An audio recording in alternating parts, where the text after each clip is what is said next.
Mixed martial arts. Mixed martial arts.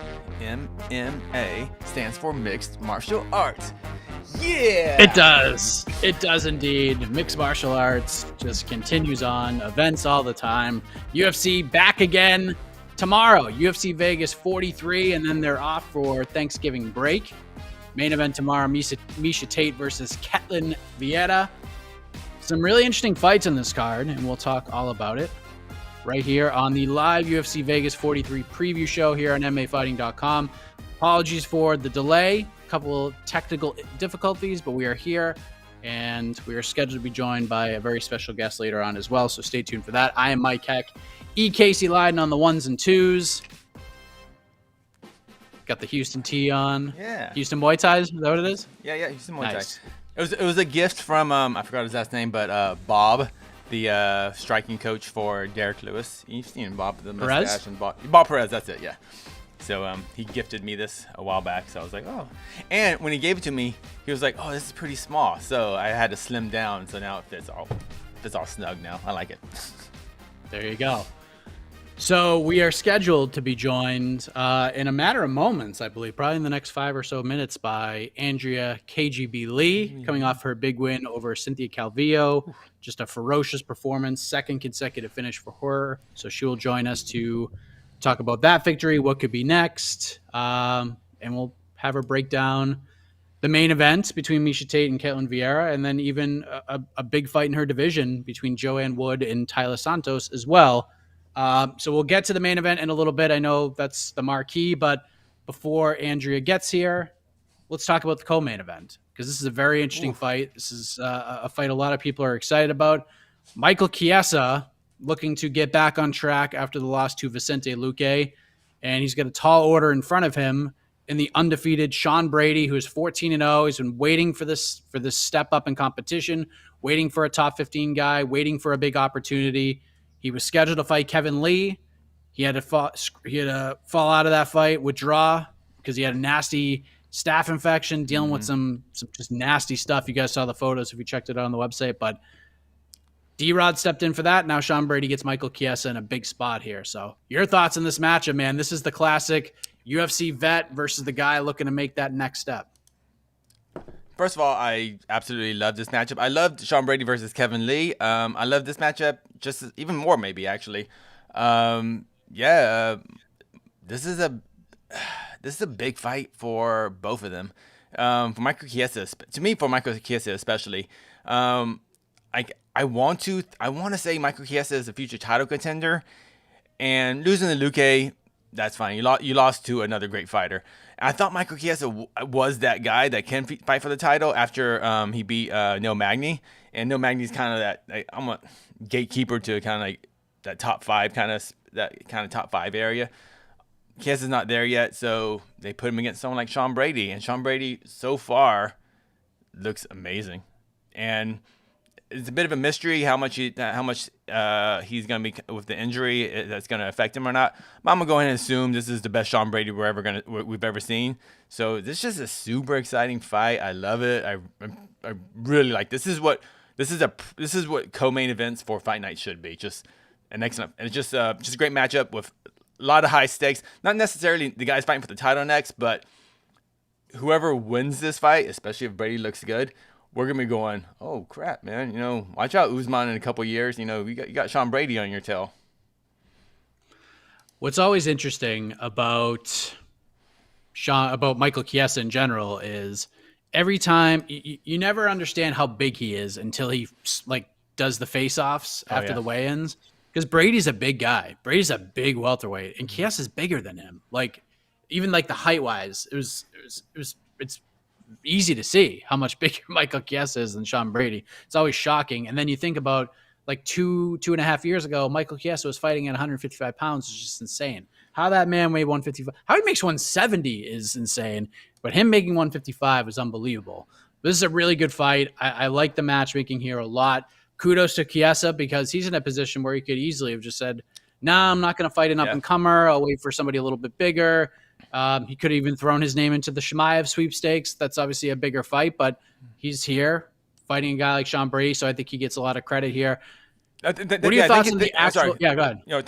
Thank you for mentioning that. I kind of totally forgot about that. Even Chiesa taking fights like this, being a matchmaker at the high level sucks, honestly, because I get it. Chiesa, I said before, oh, if Sean Brady looks great, man, he's gonna be fighting for the title in a couple years. If Chiesa looks great and defeats Sean Brady, Chiesa's kind of just, okay, well, you're still a good welterweight, but are you good enough to beat Usman? Nothing's gonna happen tomorrow night that's gonna kind of give us that impression. But that's why fans like Michael Chiesa. He's taking a big risk going out there fighting a prospect with just doesn't have the name value yet. And us nerds, MMA nerds, we know Sean Brady is. We're excited about it, but for the most part, of course, no one knows who Sean Brady is. So credits. Yeah, I just want to give a lot of kudos to Michael Chiesa for taking a chance and fighting a really hungry up and comer. Yeah, Chiesa is just such a one of the good. These are two very good guys, like very good dudes in the sport. Very nice, very giving with their time. Just good, solid dudes. And you saw at the face-off, they were very friendly, laughs and smiles and goofing around, and that's what the sport's all about. Right now, Casey, -165 for Sean Brady, the favorite, plus 145 comeback on Michael Chiesa. Are you surprised by this, or do you think this is lined correctly? Hype sells. So yeah, he has a lot of hype on him right now. So I get it. I mean, I haven't made my pick yet, but if you tell me you think Sean Brady's gonna win, I'm not gonna go, you're crazy. So yeah, that's fine line. That makes sense. And you're only as good as your last fight. And for Chiesa, unfortunately, it was Luque. But we have a guest. She's here. Should we bring her in? She's here. Yeah. Yeah, I think we should. All right, here, let's bring her in. Production 101. Andrea Lee is joining us. How are you? Can you, Not in the Jeep. I'm still having trouble hearing you guys. Oh, can you? I hear you. Yeah, it still sounds kind of robotic a little bit for whatever reason. All right, Mike. Can you? How about it? Yeah. Any better? Still staticky. Staticky. What is this? You sound beauty great. Of perfect. Really? Beauty of live streaming. Yeah, we hear you perfectly. There you go. Yes. Everything's coming through now? You can hear us now? I can hear you now. All right, we're good. It's yes. Cross our fingers. Thank goodness. Yeah. All right. It's like it always does this. I don't know why. Sorry, my hair is a mess. Do this. No, you just got back from training. That's why you got your jiu-jitsu training hair. That's great. I like it. I'm still trying to take my braids down. I still have some trouble getting it out. How long does it take to take those braids out? Like, does it hurt your scalp? I talked to a lot of female fighters. They said it just afterwards, like their scalp is just like in pain after kind of the tight braids. Well, I always try to do as simple as I can, but I allowed her to add some little tiny braids in here, and those did hurt, but it loosened up. I've been sleeping in them for since the fight anyway, since Friday. But they are a little uncomfortable, and I'm ready to get them out, but it's just all tangly. And I look like Poodle right now, man.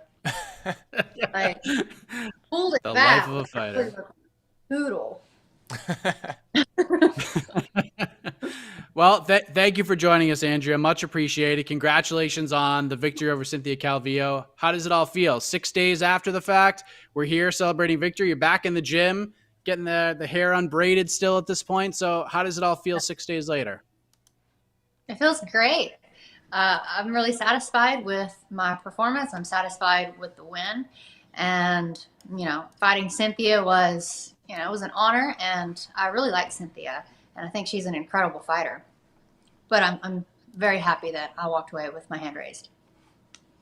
Yeah, and we kind of noticed it. We spoke after the Shevchenko fight. You just felt in such a great place heading into that fight. You felt like you were in the best place physically, mentally, a lot of things you've been through in the past, further and further behind you. And I feel like that continues to be pushed further and further behind you. It's making you a lot more free in there. You seem like you're having a lot more fun in there. Did you feel even better this time around heading into this fight compared to the Shevchenko fight? I did. I feel like it's like I'm continually like progressing, and I feel like I'm transcending and becoming myself, my old self again. And I'm just feeling more and more confident. And I feel that going into these fights. And, you know, it's a good feeling. I'm not feeling as doubtful anymore as I was in the last couple fights. And, you know, we go ahead, Casey. Oh, I'm sorry. Just a little backstory. You've seen lots. I know you've met lots of people, Andrew, but I was actually at your first Invicta fight in Iowa. When you fought Shannon Sin, or I think, yeah. So I was at your first couple of Invicta fights. So I've been a fan, and I'm very excited to see you just move up the ranks. Like I said, like I've talked to lots of people about, you know, the especially early Invicta, and there were certain women that when you saw fight, I was like, "Ooh, that lady's gonna be a star." And I will say, I'm not trying to kiss her butt or anything, but it's like when I saw you fight, I'm like, okay, this lady, she's good. She's good. So it's very exciting. And I thought your performance against Cynthia 2 weeks ago? No, 2 weeks? 1 week? 1 week ago. Last Saturday. Oh, that's right. Okay, they all blend together now. Sorry. Yeah, it was a fantastic performance. So it's super exciting to see kind of you just feel good about yourself and get back on your winning ways, because I thought that was the Andrea Lee that I saw when you first kind of showed up in Invicta. So congrats. Yeah. Hey, that's the point, and that's who I'm trying to get back to. You know, just trying to finish fights, you know, start aggressively and put a show on for everyone, but I'm really looking to finishing the fights instead of just winning the fight. I know you've been searching for those finishes for a while. Every time we speak before a UFC fight, you're like, I want that first finish. I want that first finish. And now you got a couple in a row here. It's got to feel pretty good now, like a more familiar feeling, right? Exactly. And, you know, I want to keep that, I want to keep that going. If you notice, it's like I won 3 UFC fights by decision in a row. Then I lost 3 in a row. And now I have 2 finishes in a row. So I'm going to try to keep that going. There you go. Of course, a lot of talk about how the fight ended, because it ended in the corner and Cynthia and her team decided that enough was enough. And it turns out that she broke her orbital in the first round. She showed some photos on Instagram, just nasty. And it's funny how this sport works sometimes, Andrea, because I think a lot of us, everybody in here, in these windows right here, are all in agreement, like, good call. It's good when the coaches make that decision and the fighter has the wherewithal to make that decision. And then, of course, there's other fans out there who feel like, you know, it's gutless. There's no heart there. You're scared, all that stuff. You're quitter, all that stuff. It's just absolutely ridiculous. So have you talked to Cynthia at all? Like even just like an Instagram DM, anything like that? And what are your thoughts on the reaction to how the fight ended on Saturday? No, I haven't talked to Cynthia yet. I'm wanting to. I saw her post and I wanted to comment, but then I thought, I don't know if I should. I don't know if that would be appropriate or not, because I do care about Cynthia and I want to wish her the best and I want to say something, but I'm trying to, I guess, find the right words. I don't want to post. I don't want to like send something that sounds cliche, you know. But now the second question you said, what was it about the fight? Just the reaction to, yes. The reaction to people had for Cynthia. Because a lot of, like, all 3 of us are like, cool. That was cool. It's nice in the sport once in a while when the fighter and the coaches had the wherewithal to make a decision saying like, enough's enough, no mas, we're done. And then other people are like, no, they're quitting. Like, you're a quitter and all that stuff. It's just kind of ridiculous. So just kind of your overall thoughts on how it ended and the reaction to it. Yeah, honestly, I think that her coaches and I think herself, they made the right decision, especially like your body talks to you and you need to listen to it. A lot of people are just stubborn and they don't listen to their bodies and they end up getting more injured and, that you're facing more issues down the road. For her, she knew that her head was hurting. I remember the ref came over, he said her head's hurting. She knew something was wrong. And to continue to fight, you're just going to make it worse. And then that also means you're going to be out of the fight much longer than you would need to be. As far as fans talking about her being a quitter, those are people that would never even step foot in the cage. They would never even give it a chance, you know. So they don't know what it's like to be inside that octagon. And I think that she made the right decision for herself, for her health, and you know, I'm glad that she did. You know, not because I Well needed to get my said. hand raised, but because you know it's for her health. I mean, you know, it was a smart decision. Yes. Well said. And but before we start talking about some of the things that are going down tomorrow, I do want to ask you this. I already know if how I present it, how you're going to answer it. If I say like, what do you want next? You're going to say somebody in the top 5, whoever the UFC wants to give me. You're a company gal, as you should be. But I'm going to throw this out there because luckily I'm in a position where I see how the fans are thinking, because we host a matchmaking show on the site the day after these events. You were obviously a very popular pick from the listeners, and overwhelmingly, Andrea, the fight people want to see for you is a rematch with Lauren Murphy. Not a lot of closure there. People thought it was a very controversial decision in terms of the judging in Houston. Left a sour taste in a lot of people's mouth. People always go back and think about that fight, but everyone feels like her coming off the loss to Valentina, you coming off the streak, now is the time to run this thing back, and let's get some closure on that. What are your thoughts on maybe running it back with Lauren Murphy? Is that something that kind of sticks out to you, that makes sense to you right now? I think it would be great. I really don't have a problem with that. I don't know if that's something that the UFC or the matchmakers want, but I'm more than open for that. I think that would be great. Of course, I want to go back and get a rematch and redeem myself. Who doesn't? So if that was something that presented itself, yeah, I would take it. And I really like Lauren Murphy a lot, and I had a lot of fun in our last fight. I think that it would be great to do it again. I like it. And then last thing, I do imagine one of the things that, like, when you were winning 3 in a row and you fought Joanne Calderwood, who's actually fighting tomorrow, every question was about the title. Valentina, the title. And you admitted that it was a little bit of extra pressure on you, that all the title talk, it kind of got to you a little bit. Now you're getting it again. 2 finishes in a row. Valentina's kind of running out of opponents at this point. We're almost at that point again. Are you prepared for all the title questions? Are you prepared do you feel like you'll handle it a lot different this time around? I think I'll handle it a lot better this time around. I think I was not focusing on the task at hand when they were asking me all those questions, because I was allowing it to get me all, I guess, nervous, or frazzled or whatever, and I let it kind of affect me a little bit. I let the pressure of all of that affect me. I think this time around I can handle it a lot differently. Yeah. It doesn't seem like you're in a rush. You're having fun. You're winning. The road to the title is almost as fun as winning the title in some people's eyes. So speaking of a fighter who's very close to a title, Miesha Tate, who has come back, could be in line for a title shot if she beats Ketlen Vieira in the main event tomorrow. Very interesting fight. She's coming back after the long layoff, the win over Marion Renault. Ketlen Vieira is a very tough out for anybody. So your thoughts on Miesha's return, her performance against Renault, and just your thoughts on the fight tomorrow, Andrea. Miesha Tate's looking really good. Her body, everything is so hard, and her wrestling is really good. I do feel like her striking's not as great as her wrestling, but she's just a really, really tough fighter, and she's well rounded. So it's hard to say. I think she still has her hands full though with this upcoming opponent. I do. I agree with you on that. Casey, your thoughts? I mean, here's my just quick ready here synopsis. All right, for in layman's terms. If this fight was 3 rounds and someone gave me $20 and said, who are you putting the $20 on? I would put it on Ketlen Vieira.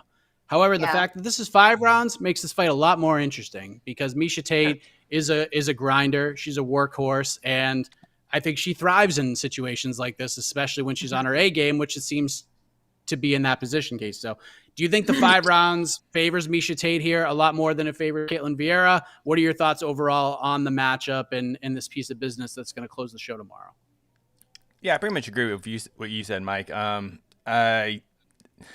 like She's kind of a bit of an anomaly to me in the sense that I know she's a good fighter. I believe she's a top 10 bantamweight, but like I just kind of don't remember her fights. It's just, like, she kind of, it's unfortunate. She kind of fights in a way that doesn't inspire me as a fan. But I know she's good. But Miesha Tate has something different. There's something that when Miesha Tate fights, she fights with so much emotion and just energy. You just want to watch her fight. And I think these 5-round main event fights for Miesha is just a perfect place for just that grittiness that Miesha Tate has. And I think with her new, I mean, she seems to be just physically just in great shape, mentally in a great place. And I really think that this is just a really good fight for Miesha to take right now against a very high ranked opponent. And and I think 5 rounds in the small cage. And I think in her superior MMA wrestling, I think will lead her to victory. I think it's gonna be a close fight. I don't think it's gonna be necessarily like a barn burner fight, but for Miesha, I think she has the skill set and experience to definitely win a strong unanimous decision. Sort of the devil's advocate side, Andrea, and I want to get your thoughts on this. I feel like Ketlen Vieira has very little pressure on her, if any. I feel like all the pressure's on Miesha Tate here. She's talking about the belt. She's talking about Amanda Nunes. Miesha's kind of putting all this pressure on herself. And maybe that's what she wants, right? She wants to put that pressure on herself. But for Ketlen Vieira, she's kind of cruising into this fight. Not a lot of people are talking about her. She's the favorite, but a lot of people view her as the underdog because she's not as big of a name as Miesha. So I feel like she has like very little pressure on her. She's playing with house money here heading into tomorrow. Do you agree with that? Do you feel like all the pressure's on Miesha here and not a ton on Vieira, and that could benefit her? I think most definitely. And could you tell me who Vieira fought last? Yana Kunitskaya. She lost by decision. Do you remember the fight in particular, Mike? Was it kind of just a fight, I guess? The Yana. Ketlen won the first round. Yana won the last 2, if memory serves me correctly. She beat Sajara. And then before that, she had beat Ashley Evans-Smith. She beat Sarah McMahon. She beat Kat Zingano. But then the Irene Aldana knockout, when she got knocked out by Irene Aldana, that was the one that kind of like turned everything around. I remember that. Well, yeah, I definitely agree with that about, Miesha Tate having to bear all of the pressure. Because, I mean, she has come back, she's had 1 fight so far. She took, 3 years off? How many years? A good amount. Almost 5, yeah. It was a while. It was a good amount. And then her first return, I mean, the fight against Marianne, I mean, I wasn't super impressed. I mean, she came back and she won, and she looked all right, but I wasn't super impressed. But that's also, a little bit of ring rust, and shaking off cobwebs. I think definitely all the pressure is on Miesha Tate. And the other one, and Vieira is flying on the radar. But I do think that Miesha Tate can win this. Like you said, I think that she could win a decision over that, or she could submit Vieira. Yeah, it's an interesting fight. Obviously, a lot on the line here. Casey, official pick. Who wins? Miesha Tate, 4 rounds to 1. I'll go Tate 3-2, but I have to say I'm not overly confident here. I'm confident. I'm being very positive on Miesha Tate. I feel like her, because they're so long ago. Her last 2 losses before she retired, I think it was to Raquel Pennington and obviously Amanda Nunes, when she lost the title to. I just don't think that was the Miesha. That wasn't Miesha Tate in there. That was someone else. I remember for the Nunes fight, she had a horrible weight cut. She almost didn't even make the fight. And it showed, and Amanda Nunes became Amanda Nunes that night, and I'm being very positive. I think we have the old Miesha Tate that beat Holly Holm, that Miesha Tate. I think we have the best version of her, so that's why I'm picking her. But that's a lot of positive thinking. Yeah, I got a split decision. Go ahead, Andrea. Go ahead. No, I was just saying I got a split decision for Miesha Tate. So I mean, I'm there with you on that. Split decision. You know what? That's probably what's going to happen. It's probably going to be a split decision. I see Ketlen winning the first 2 rounds. Mm-hmm. The third round is going to be like the swing round where we're all going to be debating it, and I think Tate takes over in 4 and 5. I think skill for skill, at least from what we've seen. I mean, the sample size for Miesha 2.0 is a little different. I think skill for skill, Vieira is better than her in most places. However, I just don't know if she has the tank for 25 minutes. That's what worries me. How far can that tank get her? Could she win 3 rounds and cruise the last 2? That's the question I have. Can she go to 4 and 5? That's another big question I have. Miesha can. We've seen Miesha do incredible things in that 5th round. Just ask Holly Holm what happens in a 5th round with Miesha Tate. Crazy things can happen. So interesting fight. I lean Tate slightly just because it's 25 minutes. Yeah, I agree with you. One other fight I wanted to ask. That's what it's all about. One other fight I did want to ask you about, Andrea. Obviously, it's in your division. It's a fight you're going to probably be paying attention to very closely. Joanne Calderwood, and now Joanne Wood, taking on Taila Santos. Big one at 125. What are your thoughts on this matchup? Of course, Joanne was supposed to fight Alexa Grasso. Alexa Grasso had to withdraw. Taila Santos, who's been on a roll, she slides in there. What are your thoughts on this fight? They're both really good strikers, so it's a tough one. But I think Taila Santos, she out grappled Roxanne, right? Yep. Yeah. So I mean, like, so her striking, wrestling, and grappling game are really good. So I feel like I don't know.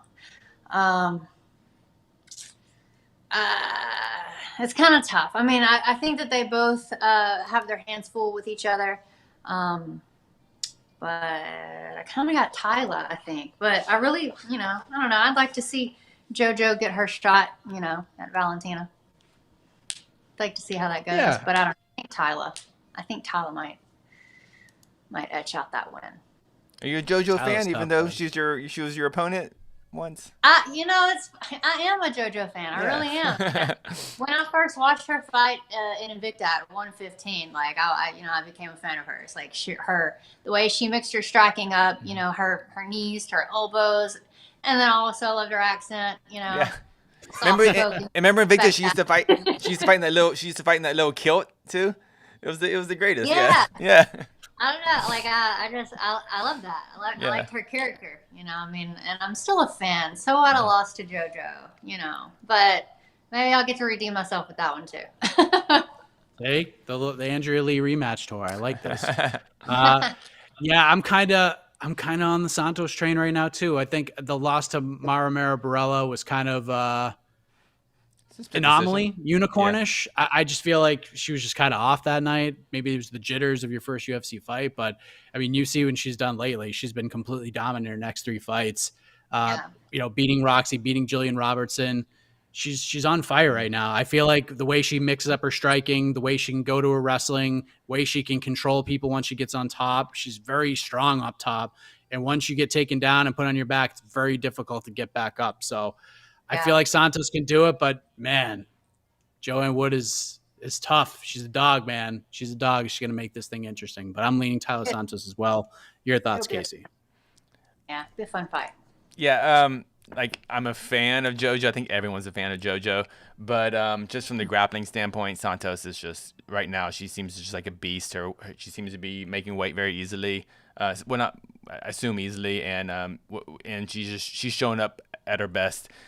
And her grappling is just superior, unfortunately for JoJo. And I think in that small cage, she's gonna be able to back JoJo up, put her back inside the cage, grab her legs, take her down, and win a dominant decision. And again, like we were talking about earlier with Michael Chiesa taking the Sean Brady fight, kudos to Joanne Wood for taking this fight because she's supposed to fight Alexa Grasso, totally different stylistic matchup. Very much different, yeah. Grasso has to pull out. And then you bring in this monster in Taila Santos, who's 18-1, who's just on a tear right now. And JoJo's like, okay, I'll fight her. A week after my wedding or 2 weeks after my wedding, I'll fight her. Sure, let's go. It's just good on her. Kudos, and should be a fun one. Let's go to the peeps, Casey. Let's see what the peeps have to say. Yeah, I got some questions lined up for us. All right, one moment.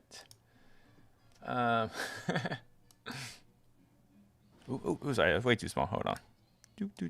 We got a question for Andrea. Andrea, how do I take care of split ends after wearing a ponytail for too long? That's funny. I don't know. I think go to the barber and get them trimmed off. just cut them off. I don't have to deal with that anymore. Thank God. All right. What else we got? A lot of questions about your hair or comments. Cool as F hair. See, I know you're right a little now? down. Is this current? I mean, like, is this like in real time? Right now. Yeah, these are This is in real comments. time. Yeah. So they're commenting on my hair right now? Yeah. Right Well, now. I mean, a comment came a few minutes ago, but yeah.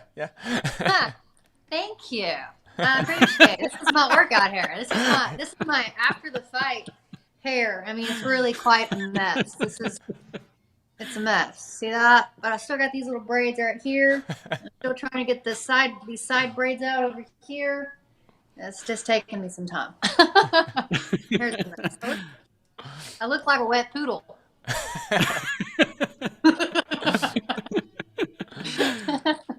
right. Here we go. I think is a pretty big question. I lost the question. Where'd it go? Oh yeah, sorry about this. What is one fight that is going under the radar this week outside of Miesha and Ketlen that should be getting love, but it's not getting love? I mean, you know where I'm going with this, Casey, but I'll let you go first. Let's just stick to the ladies. I'm super excited for Loma. I can't say her last name, but Loma versus Lupi. And I just think they're two exciting atom weights, basically fighting at straw weight. And I think they're exciting strikers. Does it have title relevance? No, but I think just as an exciting prelim fight, I'm just super excited for that fight. I think it's going to be a very good high action fight. And of course, Adrian Yanez.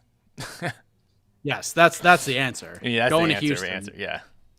Adrian Yanez, Davy Grant is the fight. That's why it's opening up the main card. I love it. I will give some love to Pat Sabatini and Tucker Lutz, though. I think that's a really good fight.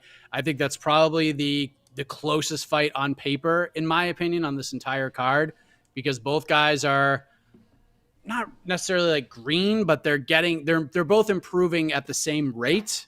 And I feel like Lutz is just getting better and better. And Sabatini is kind of a tricky trickster. He's always got tricks up his sleeve and can pull out some craziness. Like even strikes you haven't seen him do. His submission game is really good. And Tucker Lutz is just a dog down the stretch. So that should be a really fun fight. So I'll go with those two. Andrea, any of these fights tomorrow like stick out to you that you're just like, ooh, I can't wait to watch this one tomorrow? Unfortunately, no. I don't know the entire lineup. I just know the ones that we just recently talked about, and those are, Miesha Tate, and that's Miesha Tate's tomorrow. I mean, yes. Yeah. See, that's the only one that I really know about because we're talking about. There we go. It's the main event. All good. Yeah. I mean, all good. I forget what day it is. I forgot As we today all was do. Friday, honestly. I know there's so many cards. I was like, when was your fight? I was like, oh, last Saturday. Yeah, jeez. Yeah, you're like, it was 2 weeks ago. It was like 5 days ago. Yeah. And I was like, and I don't even get punched for a living, and I'm forgetting things. So you're doing great. Don't worry. So just a couple of just comments. So I like watching while on a Zoom meeting. All right. I love it. Yeah, just working from home and just watching. Yeah. Thank you for joining us. Don't get in trouble, Maxim. Don't get fired. Jessica, hello, friends. And you look great. Face punching woo. I don't know. Yeah, she must be talking about you. You ain't talking about me. Jessica, rocking the Crystal Crew. Face punching woo. This is I'm good. Yeah. You look. Let me just say, you got in a fight and you look great. Like I was training earlier today, and my face is all like just bruised up from my own gloves hitting me, and like you got in a straight up fist fight in a cage. So like I got lucky. I didn't really. I don't know how I didn't bruise, but I didn't. I had like this little spot like right here on. But I mean I really don't know how I didn't get a black eye. I mean, because she cracked me. There was a couple of them that she did crack me, and I felt it. And she bloodied my nose. So I was really surprised that I didn't get a black eye for this fight. And I was like, whatever skin cream I'm using must be working.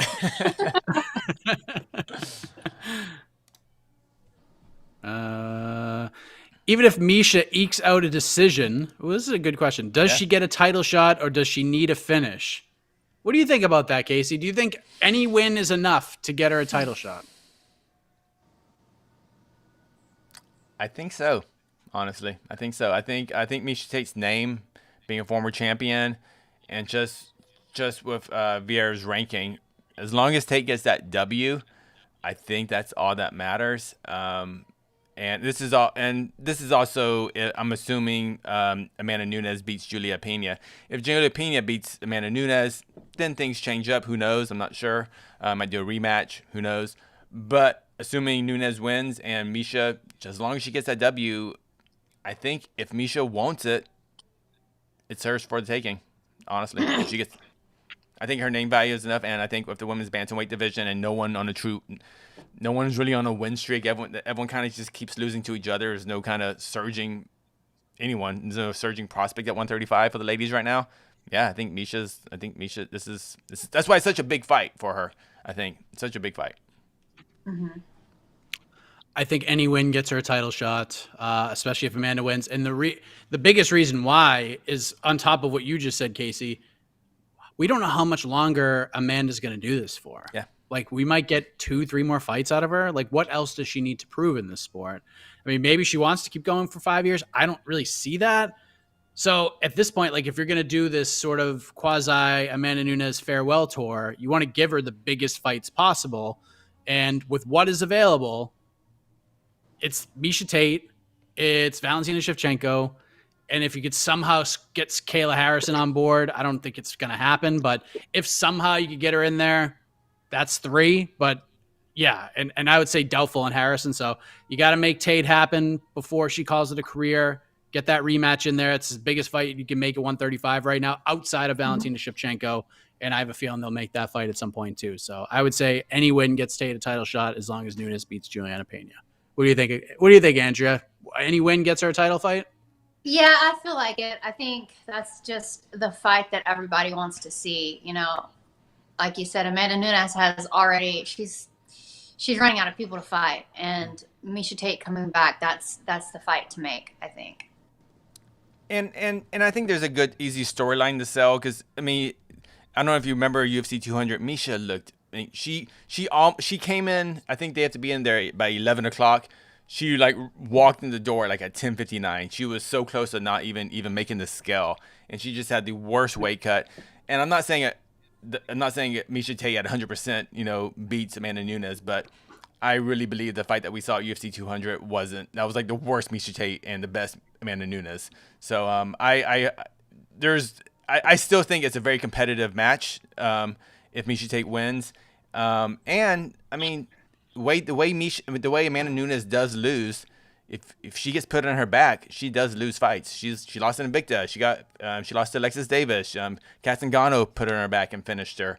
So Miesha Tate she has the right skill set to beat Amanda Nunes. Will she? I don't know, but that to me, like it's an easy sell.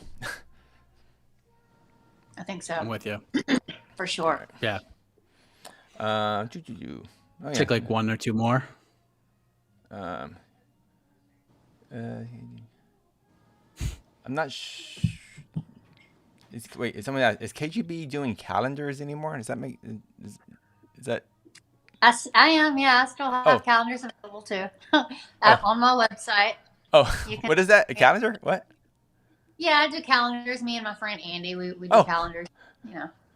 Oh, yeah. You can order one at AndreaLeeMMA.com.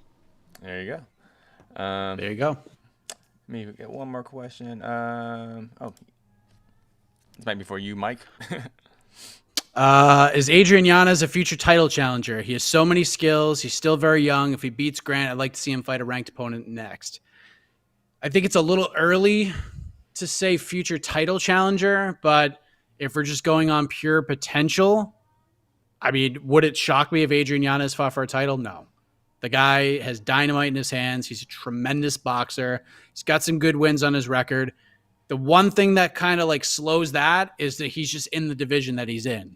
Bantamweight is so deep and so strong and so talented. And there's some exciting fights to look at in the future. Like, can you imagine Adrian Yanez in 2 years against Rob Font? I mean, good Lord. The boxing we'd see in a fight like that, like those two guys trading jabs. I mean, what a dream that would be to watch. Him versus Piotr Jan, like in a couple of years. Him versus Sterling, Dillish. I mean, just think of the matchups. Like, 3 more years of development for Adrian Yanez with the skill set he has now. I mean, there's big time potential for this kid. So I'm not ready to pull the trigger on saying he's definitely a title challenger, but ceiling wise, would not surprise me if we see Adrian Yanez in a title fight. Outside of your own weight class, what's your favorite weight class to watch in MMA, Miss Lee?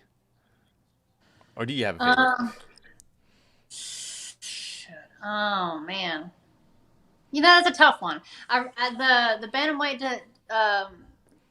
the bantamweight division is great with the men's, because I mean it's full, like you said, it's fully stacked, and I mean there are so many incredible MMA fighters in that division, and my boyfriend too, Tony, he's in that division. He's a 135er. And then of course I'd say the Poirier's division. Lightweight? Yeah. Mm-hmm. I enjoy that division a lot too. We have a little debate on our staff like between the greatest divisions. I'm strictly like men's bantamweight is the best. The other people are like no, lightweight's the best. So I'm interested, but you pick both. So no, I pick both. The debate continues. The debate continues. All right, last question. All right, non-fight related, but MMA related. Which of the mixed martial arts works your cardio the hardest in the training room, Andrea? Man, I would have to say probably Muay Thai. Anything that involves kicking, really. Anything that involves kicking, because that really exerts a lot of energy. And if you're going to throw a lot of kicks in the fight, you need to work a lot of kicks in your training. Because if you don't, and you go into a fight and you try to throw kicks, it's like it immediately zaps your energy. But then, of course, there's wrestling. So, I mean, but if you're talking about wrestling is a form of martial arts. Mm-hmm. But as far as like striking, I would say, kicks definitely are exhausting. But wrestling would probably be the most exhausting. But those are two different styles.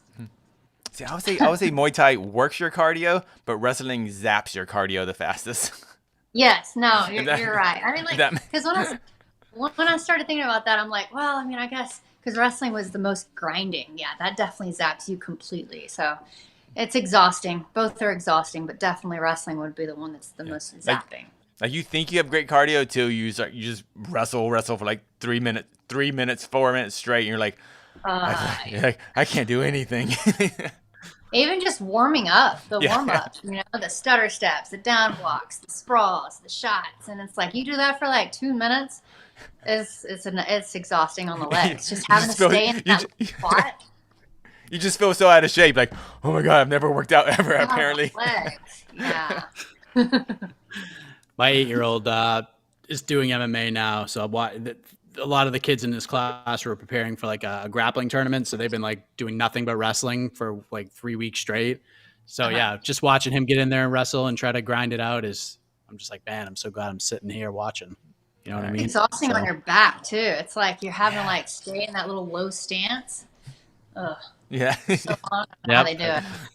And all you want to do is you just want to go like this. Oh, you just want to stretch out your back afterwards. Like, oh. I'm glad y'all know what I'm talking about. Yeah, I know. And one last comment, just because it's very nice. They love you. We love you. I love you too. They love you, Andrea. And we appreciate you coming on here and joining us. The Jeep did not work out.